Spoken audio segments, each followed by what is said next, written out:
તો વડોદરા જિલ્લાના ગ્રામ્ય વિસ્તારમાં જમીન સંપાદન અંગે પ્રસિદ્ધ થયેલા જાહેરનામા સામે વાંધા અરજી રજૂ કરવામાં આવી છે। કરજણ થઈ અને શિનોરના સાતલી માલસર તરફ બ્રોડગેજ રેલવે પ્રોજેક્ટની જમીન માપણી અંગે જાહેરનામું પ્રસિદ્ધ કરાયું હતું, જેને લઈ શિનોર તાલુકાના ખેડૂતો, દુકાનધારકો અને મકાન માલિકોએ વિરોધ કર્યો હતો। શિનોરના સાતલી ગામે રેલવે પ્રોજેક્ટમાં આવતા અંદાજિત 200 દુકાનદારો, ખેડૂતો અને મકાનધારકોએ કરજણ નાયબ કલેક્ટર, રેલવે સભ્ય અભિષેક ઉપાધ્યાયને આવેદનપત્ર આપી રજૂઆત કરી હતી।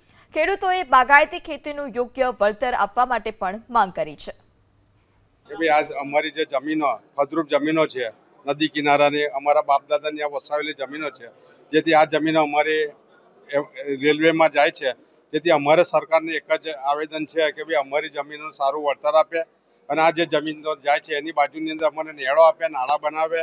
અમારા અંદર કિંમતી જળો છે, બગાયત જળો છે, એનું અમને સારું વળતર આવે એવી અમારી લોક માંગ છે। કરજણ ચોરંદા માલસર રેલવે લાઇન તેમજ કરજણ ચોરંદા મોટીકોર રેલવે લાઇન જમીન સંપાદનનું આજરોજ હિયરિંગ રાખ્યું છે।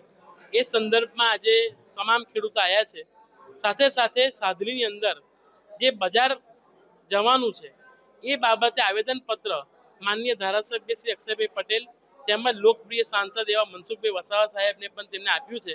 રેલવેના મેમ્બર તરીકે આજે મને પણ એમને સુપરત કર્યું છે।